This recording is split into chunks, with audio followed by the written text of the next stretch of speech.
সরাসরি প্রশ্ন ছিল রাজ্যের স্বাস্থ্য ব্যবস্থার এইরকম বেহাল অবস্থা কেন? দেবুদা, একেবারে আমাদের কাছে যেহেতু সময় কম রয়েছে, আমি এক ছোট ছোট করেই যাই। রাজ্যের স্বাস্থ্য ব্যবস্থার এইরকম অবস্থা রয়েছে, ২৬-এর নির্বাচনে আপনারা বলছেন প্রচুর মানুষ সমর্থন করবে, প্রচুর ম্যান্ডেট নিয়ে নাকি তৃণমূল আবারও সরকারে আসবে।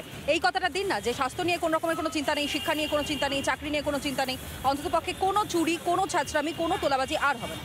শুনুন, নেই বলেই যে স্বাস্থ্যসাথী কার্ডটা আপনারা বলছেন দেশের মধ্যে এটা ও কাজ করে না না না, আপনি বলবেন স্বাস্থ্যসাথী কার্ড আর অকেজো এটিএম। আপনি যদি বলেন আমি আপনাকে 100 জন মানুষ এক্ষুনি এনে দাঁড় করিয়ে দেবো যারা সুবিধা পেয়েছে। দেখুন, কিছু মানুষ হয়তো পায়নি, সুযোগ পায়নি, এটা অস্বীকার করার জায়গা নেই। পায়নি কেন? তারা ভোট দেয় না না না, একবারও বলছে সারা ভারতবর্ষের মধ্যে 100% পারফেক্ট কেউ নয়, আর 100% যে সব কাজ করে দেবে এটা সম্ভব না। স্বাস্থ্যসাথী কাজে কিছু সমস্যা স্বীকার করুন আপনারা পারেন। না না না, কে বলেছে? কেন্দ্রীয় রিপোর্টগুলো বলছে সব ঠিকঠাক চলছে। আবার কেন্দ্রীয় রিপোর্ট, তোমরা এত এত রিপোর্ট দাও কেন বলো তো? সমস্যা হচ্ছে মমতা বন্দ্যোপাধ্যায় আগের দিন একটা মন্তব্য করেছিলেন, আমাকে যদি আঘাত করে ভারতকে হিলিয়ে দেবো।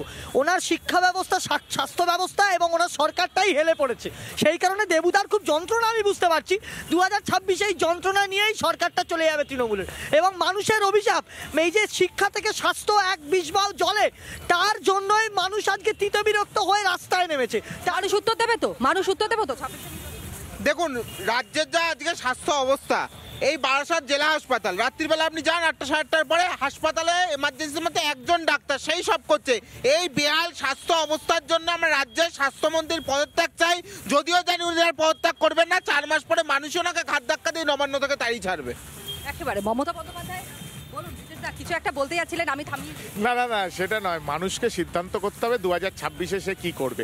মানুষ তো পরিস্থিতি দেখছে। দেখুন, আমরা যতজন মানুষকে দেখছি তার থেকে বেশি মানুষ কিন্তু পরিস্থিতিটা দেখছে। তার জন্য মানুষ সবই বুঝতে পারছে।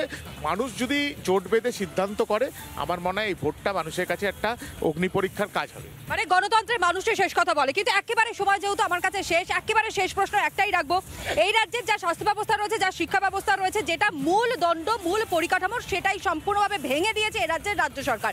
এটা আমরা নয়, রাজ্যের মানুষ, সাধারণ মানুষ তারা বলছেন। দেবুদা মানবেন? যদিও মানবেন না। শুনুন, আমি কি বললাম কিচ্ছু আসে যায় না, আপনি কি বললেন কিচ্ছু আসে যায় না। পশ্চিমবঙ্গের চাকরি শিক্ষা ব্যবস্থা তৃণমূলের মুখোশ খুলে দিয়েছে।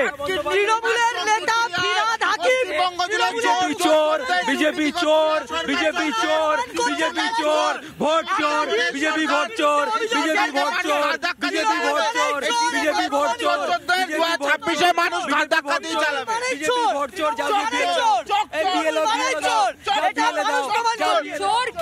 চোরকে, চোরের মাতব্বরকে, চোরের রানীকে, সেটা আগামী 26-এর নির্বাচনে সাধারণ মানুষ তারা স্থির করবেন, তারাই তার যোগ্য জবাবটা দেবে।